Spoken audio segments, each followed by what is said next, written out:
really appreciate the fact that you all have treated this like a workshop and made sure that there's dialogue here. So thank you. So we're going to shift gears a little bit, and actually some of the points that were raised, that you all raised, I hope you're going to hear some echoing from this conversation that you started in the second set of speakers. So at this stage, we're going to go into the second part of this workshop. Instead of focusing on partnerships, we're going to be looking at the role of size and how size plays a critical role in developing large-scale marine protected areas. So during the past several years, we've witnessed a trend in going big with marine protected areas.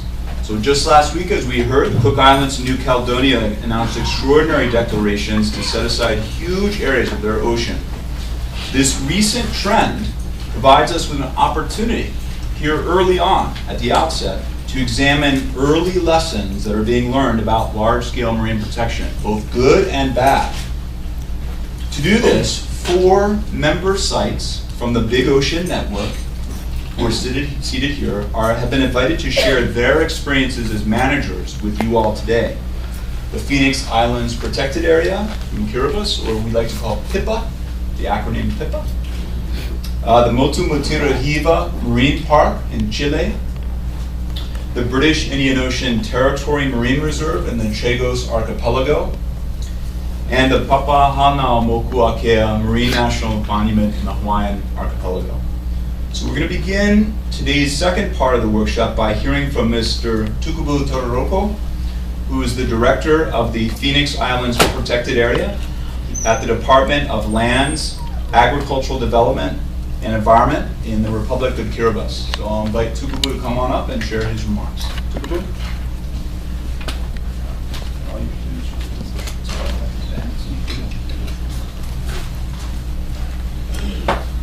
Howdy. Good afternoon to all.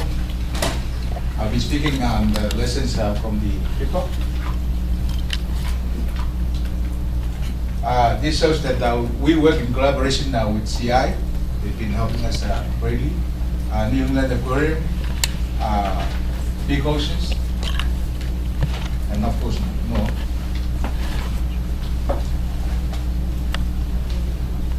Where is PIPA? It's in the Phoenix Islands. Kiribati has 3 groups of islands. As you can see, the 3 dots. This is the Gilbert Islands, 16 islands. Phoenix Islands, 8 islands. And the Line Islands, 8 islands. PIPA is the one in the green circle, which is quite big, 250,000 square kilometers. It's almost the same size as California. In 2006, Kiribati announced declared the PIPA as a protected area during the Convention on Biodiversity in Mexico, in Brazil, sorry. In 2008, it adopted the Kiribati the PIPA regulations, which make the legal boundary of PIPA, and also establish a PIPA Management Committee, which comprises of key ministries within the government. In 2010, that's a record when we were named as a UNESCO World Heritage Site. In 2010, it was the largest, deepest protected site in the world. What's unique about PIPA? It contains, there's a lot of seamounts. Seamounts, as you are aware, is very rich in biodiversity. It also has an important role in bringing up the rich water current that reaches the shallow corals and marine life in the shallow areas. It is so large that you can protect the entire ecosystem. It contains shallow reefs, lagoons, deep water sea habitat, and seamounts, so it's very large. It's also an important site for the breeding and feeding site for the seabirds. They migrate from the north up to the Phoenix Islands. They will stay there for a while, for several months, and continue their journey up to Japan and then back out. So it's very important. We protect one of the important routes of the seabirds. That's very important. It's also an important area for breeding of the green turtle, which is endangered species. So it is very isolated. This is one of the islands which is occupied. Only 30 people. The rest of the islands are not occupied, which make it very convenient, very important for it's rich. I mean, it's undisturbed. The environment is undisturbed. It can be an important place to detect the impact of climate change. Tuna is one of the important, very key revenue for the government. As you can see, this is the whole of Kiribati EEZ, and this shows the catch distribution of tuna. Pipa has been reported as an important breeding site for tuna. So it's important that this is protected for food security and for not only for Kiribati, for the rest of the world. It has also the important species which are endangered in IUCN released. Currently, the 12 nautical miles is the protected area. I mean, the no-take zone. There are plans to expand further for 25% to include the seamounts and other important species. Sue has already mentioned about the president. Our president will declare that the whole area protected area. I mean, a no-take zone. Some of the lessons which I want to share. Being isolated, very big, it's very difficult to monitor. And as you can see on the right side is a wrecked vessel, illegal fishing for sharks. It takes 5 days from the main island to Phoenix so it's very difficult to look after this place. But we have recent plans to remedy this problem. We have also problems of invasive species, and as I mentioned, that is an important area for the seabirds, and they interfere with the birds. It's important that we protect this area. We have plans also to rectify this problem. I think that's all. Thank you.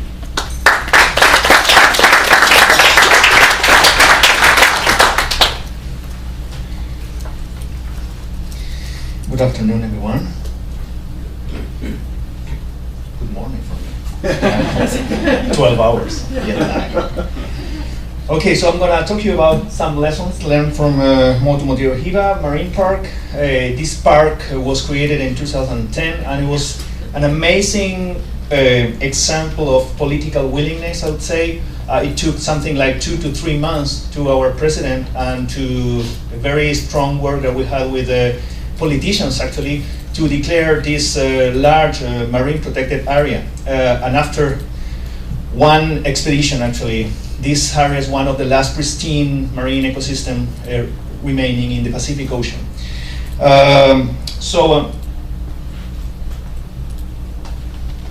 This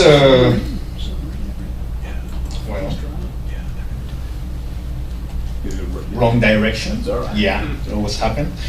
For Chile, it was a big jump. Actually, until 2010, we had only 0.03% of our exclusive economic zone protected. And after the declaration of that park, we jumped to 40.4%. And Motu Motiro Hiva is found here in the Easter Island ecoregion, sorry. And we developed a large collaboration with several institutions that were involved actually in monitoring on doing the first baseline, actually a couple of expeditions that we ran in this area. And these institutions were National Geographic, Oceana, the US Geological Survey, University of Hawaii, the Fisheries Ministry in Chile, and my university. And these are some photos of some of the expeditions that we ran actually. And this is a scientific report. This is the baseline actually for this marine protected area that was just launched last year. And just to give you an idea, some of the highlights of this area. This is a biodiversity hotspot. It has the highest endemism known for reef fish actually in oceanic islands. It's around 75% of the fish live only there. That is amazing. Actually, it was even Hawaiians were amazed because that was a record for Hawaii. This is only some example of this endemic species actually. Other things, exactly as happened also in the remote islands of Hawaii, actually we have abundant top predators still remaining there. 43% of the fish are still top predators. Actually, what you see there on the left actually is how Easter Island looks like now. It's a typical ecological trophic pyramid actually with very few top predators on top of it. But Motomotiro hiva, that is the other extreme of the same ecosystem, has inverted pyramids actually, and have more or less half of the fish are top predators like sharks and big cereolas actually. So they're still in good shape actually. There's a large fish biomass, 1.2 tons per hectare more or less compared to most of the Pacific reefs, and 50% cover of live coral in an excellent shape, despite that this is in the southern limit of the distribution of these corals actually. The water is getting really cold compared to, you know, the more tropical waters. We have abundant endemic lobsters there, and also have an extreme isolation. That is what really explain all the highest, this high endemism. And this also points some very important things like the extreme fragility of this ecosystem and the extinction risk of several species that live there. We have impressive deep water marine biodiversity and several new species for sciences actually. Actually now we are working in the expansion of this area. This area was initially thought as 3 times the size that it has now actually, and that was the way it was worked with politicians actually, and even with the industrial fishermen and artisanal fishermen. And now we are going back to that area that's going to protect half of the bioregion actually. It's almost all the exclusive economic zone of Motomotiro hiva. And some of the benefits that we have got from being a large scale MPA actually. First of all, the protection of the whole ecosystem and the processes going on there. Ensure the protection of a large portion of the habitat and larvae and juveniles and adults of highly migratory animals like tuna, but also those with a large dispersion phase like lobsters that spend more than 1 year actually in the water. This figure is not mine actually, it was on a report, and I think that was Louisa Wood and Mark Spalding that made this figure, where you can see actually the high contribution in 2010, the high jump of Chagos and Motomotiro hiva, and this is the kind of contribution that can give only 2 giant MPAs. So it really changed the shape of the curve. Challenges because of being a large scale, and this is common to actually most of the areas that we are dealing with actually. Surveillance and enforcement, there's a multi-institutional task force now in Chile trying to look for which are the best technologies and how much does it cost to do actually real surveillance and enforcement in that area. This is one of the things. The other, we have to implement actually a particular management plan with the 5 programs that the Chilean law requests actually for this area. We have experience working with coastal areas, but not with these extremely or remote areas actually, and large areas. And funding, also funding, this is one of the main problems. Progress made up to now actually increasing local awareness of marine park importance. Although Easter Islanders were quite aware of that, this is much more known now. The development of a remote surveillance strategy, that's the other thing, the expansion of the Motomotiro hiva Marine Park that I just told you, and a brand new thing actually, a Hawaii Easter Island Cooperation Agreement, where NOAA is involved, and also the National Park Services as well, and several agencies actually. And this is not going to be only in terms of biodiversity and sciences, but also in terms of land protection and cultural aspects. What we have learned so far? First of all, that we really have to develop a participative process.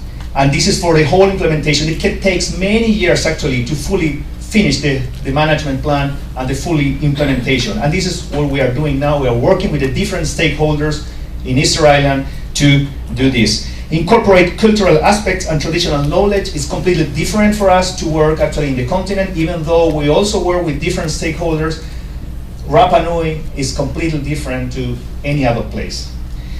And we are also working in generating capacities of local people, actually young people that are going to act as leaders to develop the different kind of measures that are going to be agreed between the different stakeholders and the different interests in the area of Easter Island.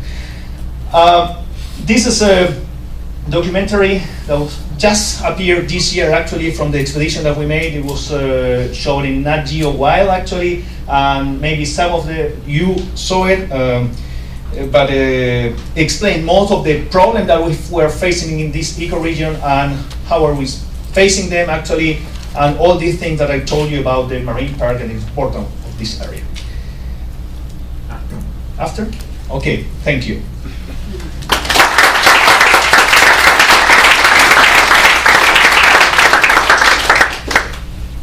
So we have a video that if we had the time, we would have shown. It's really a beautiful video, and if the room... It's only 2 minutes. Yes, I know. Come on, I'm a bit of a John. taskmaster, so we're going to go ahead and we're going to show it immediately after the closing of this workshop. For those of you, you don't want to miss it, so please stay and view it. It's a gorgeous video. So at this stage, I'm going to go ahead and turn this over now to John McManus, who's with the Foreign and Commonwealth Office of the United Kingdom.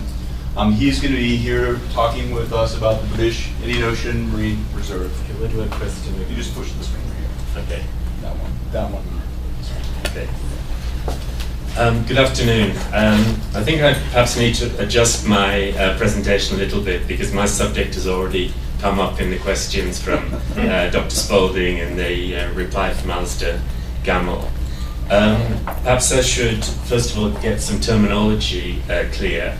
I represent the British Indian Ocean Territory Administration, but most people don't know that we have the world's largest no-take MPA. You may know it better by the name of Chagos, which is the geographical term for the archipelago, or those of you interested in geopolitics may have heard of Diego Garcia, where there's a big American base. So we're slap bang in the middle of the Indian Ocean, and I think that also addresses one of the other points about why is nothing happening in the Indian Ocean. Well, the biggest no-take MPA in the world is in the Indian Ocean. It's a very important MPA from the British government's perspective because Biot is one of our overseas territories, and 90% of the UK's biodiversity is actually in our overseas territories. The subject here is about becoming big, or we sort of came big by default. We went for almost the whole hog straight away by declaring 99% of the territory an MPA. And so unless we go back to old colonial days and take over other people's territories, we don't have the option of going any bigger. The advantages that being big has brought have been mentioned by some of our colleagues. This is, you can protect whole species, you can really have, I think, a very big impact. But along with the size, we have these challenges, which again are very similar to what my colleagues have mentioned. When you're trying to cover and do surveillance for such a large area, which is twice the size of the UK, with one patrol boat, it's really difficult when you're using that boat to multitask to support science expeditions, and there's a real interest in doing science in Biot at present. We're doing more and more of it there. We also don't have the resources in terms of what we would like to do in other areas. We don't do enough on the PR side. We don't tell enough people about what a wonderful place Biot is. To address these challenges, the positive side is we get great support from NGOs, and I think if anybody's thinking of setting up your own MPA, you need to work with NGOs because they are such an asset and they've been great with us. One of them, I mean, it's probably invidious to mention just one, but it's slightly relevant to some of the points made earlier. We are working with ZSL, the Zoological Society of London, on some outreach projects with Chagossians. These are the people who used to live in Bayot. And these projects have gone really well. I mean, we had over 500 people going to London Zoo a few weeks ago. That's about 50% of the Chagossian population in the UK. And we had about 100 people at a similar event in Manchester, and that's actually about 102% of the number of people who live there. So it's really good that we've got this interest. We've also been very lucky in getting financial support from organisations, and I should mention there the Bertarelli Foundation, which have been really generous in helping fund our patrol vessel. I already had this prepared that we were not a model, but you know it's not a model from the comments that have already been made before. But that doesn't mean that we're not an example that other people might be interested in. And we are a world asset, I think, and we're very proud of that fact. We genuinely think that the Bayot MPA is useful for not just the Indian Ocean, but all the neighbouring countries, and we'd like to